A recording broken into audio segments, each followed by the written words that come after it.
کیا حال ہے بیرسٹر شہری کا؟ ہادی ابھی اسلام آباد سے لوٹا تھا۔ سامنے کاؤچ پر لیٹے ہوئے سعد نے اس کی طرف دیکھتے ہی پریشانی سے پوچھا۔ ہادی نے ہاتھ میں پکڑا ہوا سیل فون سائیڈ میز پر رکھا اور اپنی پیشانی کو مسلا۔ وہ خاصی ٹینشن میں دکھائی دے رہا تھا۔ کافی بہتر ہیں، گھر شفٹ کر دیا گیا ہے انہیں۔ اس نے تھکے تھکے انداز میں اپنے شوز اتارے۔ حوصلہ تو نہیں پست ہو گیا ان کا؟ ارے نہیں یار، وہ اس ٹائپ کی خاتون نہیں ہیں، بلکہ ہوش میں آنے کے بعد سے ساری اپڈیٹس اور فون کالز تک خود ریسیو کر رہی ہیں۔ ہادی بات کرتے کرتے اپنے کمرے کی طرف بڑھا۔ پھر تو بہت دلیر خاتون ہوئی۔ وہ ہادی کے پیچھے ہی سیڑھیاں چڑھ کر اس کے بیڈ روم میں آ گیا۔ لیکن میرے خیال میں لڑکیوں کو تھوڑا محتاط ہونا چاہیے۔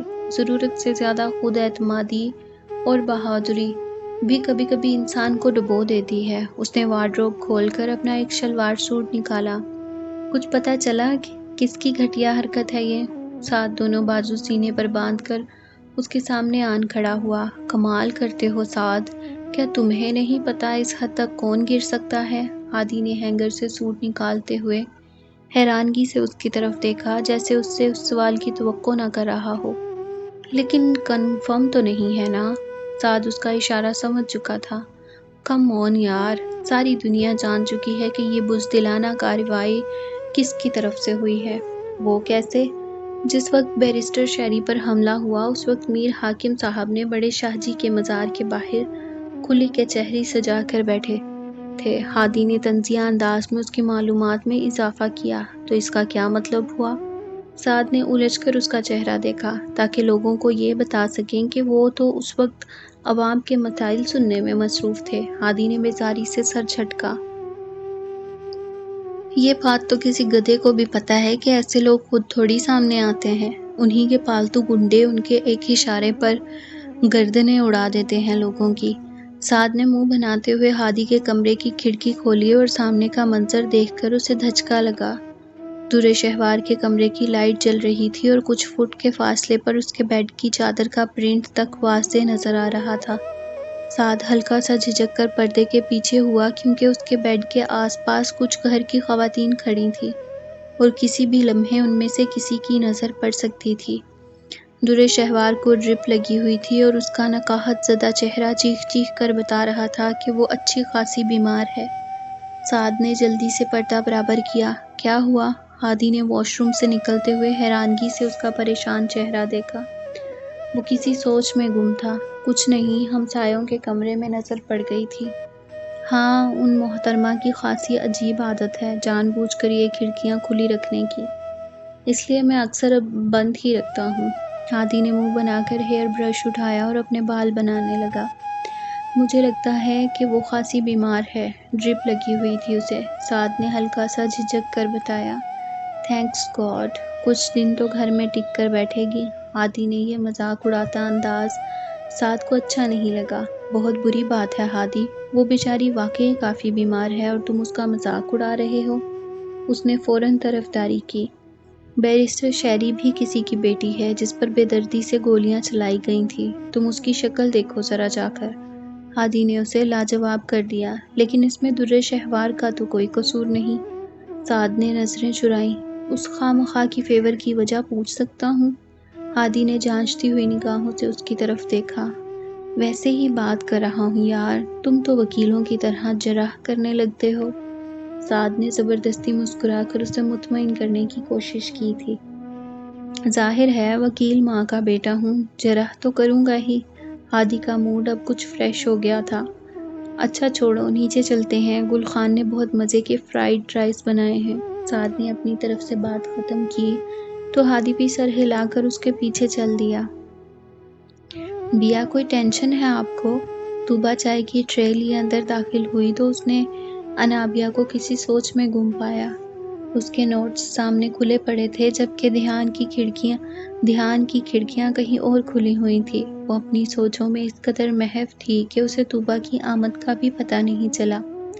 بیا، کیا ہوا ہے؟ طوبہ نے پاس آ کر اس کا کندھا ہلایا تو وہ ایک دم خفت کا شکار ہوئی۔ تم کب آئیں؟ وہ ایک دم سنبھل کر بیٹھ گئی اور خود کو مصروف ظاہر کرنے لگی، جب آپ سوچوں میں برہان بھائی کے ساتھ کہیں اور پہنچی ہوئی تھی۔ طوبا نے ہلکے پھلکے انداز میں اسے چھیڑا، بے فکر رہو، ان کا کوئی راستہ میری طرف سے ہو کر نہیں گزرتا۔ اس کے الفاظ سادہ لیکن لہجہ خاصا طلق تھا۔ طوبا نے چونک کر اس کی طرف دیکھا۔ آپ سے کچھ کہا ہے انہوں نے؟ وہ فکر مند انداز میں اپنی بہن کے بالکل قریب آ کر بیٹھ گئی۔ جو بات ساری دنیا چیخ چیخ کر کہہ رہی ہے، وہ اگر خود نہ بھی کہیں تو کیا فرق پڑتا ہے؟ کیا کہہ رہی ہیں ساری دنیا؟ طوبا نے فوراً بات کاٹ کر عجلت بھرے انداز میں پوچھا۔ کیا کرو گی تم پوچھ کر؟ چھوڑو۔ انابیہ نے گرما گرم چائے کا کپ اٹھا کر منہ سے لگا لیا اور جیسے ہی ہونٹوں پر جلن کا احساس ہوا فوراً پیچھے کر دیا۔ بیا، میں آپ کی بہن ہونے کے علاوہ بہت اچھی دوست بھی ہوں۔ طوبا نے ہمدردی سے بہن کے کندھے پر ہاتھ رکھا۔ تبھی تو تمہیں اس تکلیف سے گزارنا نہیں چاہتی جس سے میں گزر رہی ہوں۔ فار گاڈ سیک بیا، کیوں پہیلیاں بجھوا رہی ہیں؟ مجھے بتائیں کیا ہوا ہے؟ سخت ٹینشن ہو رہی ہے مجھے۔ طوبا ہلکا سا جھنجھلا گئی۔ کیا بتاؤں؟ برہان کو مجھ سے سرے سے ہی دلچسپی نہیں ہے۔ وہ مجھے زبردستی کا لادا ہوا بوجھ سمجھتے ہیں اور اس تعلق سے حد درجہ بیزار ہیں جو ان کے اور میرے بیچ ہے۔ انابیہ ایک دم چیخ کر بولی اور کمرے میں داخل ہوتی ہوئی شارکا بیگم ٹھٹک کر دروازے میں ہی رک گئیں۔ ان کے دل پر کسی نے گھونسا مارا تھا۔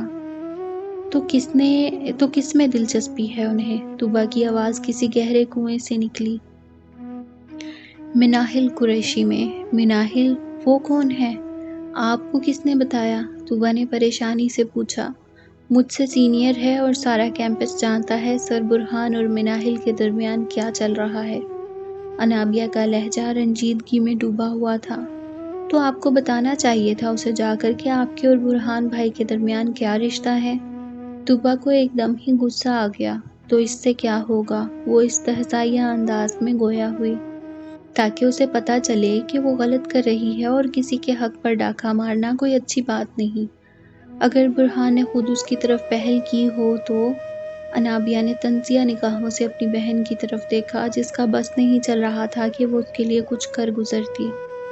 دونوں صورتوں میں اسے معلوم ہونا چاہیے، یہ آپ کی بھی زندگی کا سوال ہے۔ طوبا نے اسے سمجھانے کی کوشش کی جبکہ شارکا بیگم وہیں سے پلٹ گئیں۔ ان کے دل پر ایک بھاری بوجھ آن پڑا تھا۔ انہیں پہلی دفعہ احساس ہوا کہ سیانے ٹھیک ہی کہتے ہیں، بیٹیوں کی قسمت واقعی ماؤں جیسی ہوتی ہے۔ ساری زندگی وہ خاقان صاحب کے پیچھے بھاگتی رہیں لیکن ان کے ہاتھ کچھ نہیں آیا۔ انابیہ کا دکھ قطرہ قطرہ بن کر ان کے دل میں اتر رہا تھا، لیکن انہوں نے سوچ لیا تھا کہ وہ اپنی بیٹی کی زندگی سے کسی کو بھی نہیں کھیلنے دیں گی۔ تم یہاں کیوں بیٹھی ہو؟ خاقان علی کسی کام سے اوپر آئے تو شارکا بیگم کو اپنی ہی سوچوں میں غلطاں پایا۔